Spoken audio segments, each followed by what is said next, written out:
In Mad Max, Fury Road, the world is already broken when we meet Max Rokitansky, alone, feral, and running on instinct after years of loss. He's quickly captured by a cult-like army of pale, fanatical soldiers called the War Boys who serve the tyrant Immortan Joe at a fortress known as the Citadel. Max is dragged inside, branded, and reduced to a resource, a universal donor used as a living blood bag for a sickly war boy named Nux. While Max fights to stay alive and escape, Immortan Joe prepares a major run.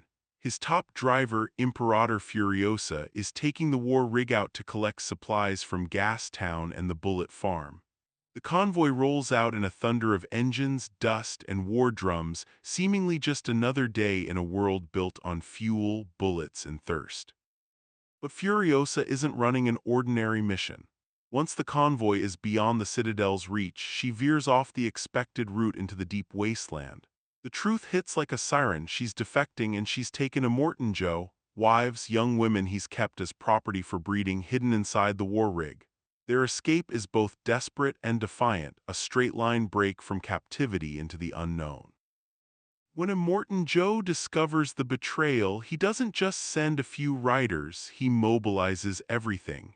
He unleashes a massive pursuit across the desert, calling in his allies, promising violence and reward, turning the chase into a moving war. Max's escape collides with Furiosa's rebellion in the middle of that chaos. Nux, with Max chained to the front of his car as a blood supply, charges into battle trying to earn glory and approval.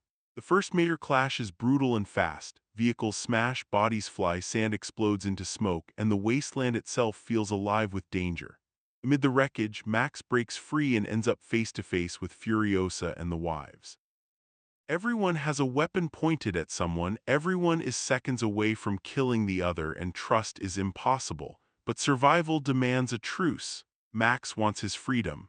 Furiosa needs the war rig. The wives need distance from Joe. So they move forward together, not as friends, but as people with the same enemy and no better option. As the chase intensifies, the film becomes a relentless sequence of attacks and narrow escapes. Raiders leap between speeding cars, engines scream, and the war rig becomes both sanctuary and target. Max proves himself useful because he's practical and ruthless, willing to do what the moment requires. Furiosa proves she's more than a driver, she's a strategist with a plan and a reason. The wives, especially Angharad, refuse to be treated as cargo.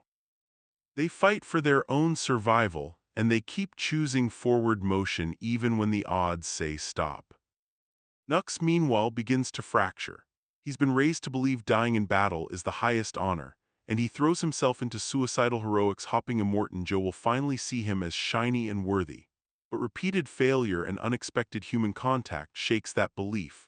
Over time, he becomes less like a weapon and more like a confused young man realizing his entire identity has been manufactured by a system that eats its own. Furiosa's destination is a place she calls the Green Place, a homeland from her childhood, something she's been holding onto like a compass point. She believes if she can reach it, the wives can live free and the nightmare can end. But when they finally meet the group she's searching for, an aging band of survivors known as the Viewellini, the truth is crushing. The Green Place is gone. What once was fertile and safe has become poisoned and unlivable. Furiosa, who has been running on purpose and willpower, is left hollow for a moment, like the world finally caught up to her hope and crushed it in one sentence. With nowhere left to run, the group faces a brutal decision. The Viewellini have a new plan: cross the salt flats on motorcycles, head toward a vague promise of land beyond the wasteland, and keep moving until they either find something better or die trying. But Max does what he's done the entire film. He observes, calculates, and says the thing no one wants to hear. Running forward means outrunning Joe forever. Going back means something else entirely, taking the Citadel. It sounds insane, but it's also the only plan with an actual advantage. Remember, Immortan Joe is away, the fortress is vulnerable, and the Citadel is the one place with water, real power in this world. Furiosa chooses it. They turn the war rig around, reverse course, and charge straight back into the storm they fled. The final chase is the film's peak, faster, bloodier, more desperate. The pursuing army closes in with everything it has. Furiosa fights like someone who has no future left to lose. Max stays alive by inches, repeatedly risking himself to keep the rig moving.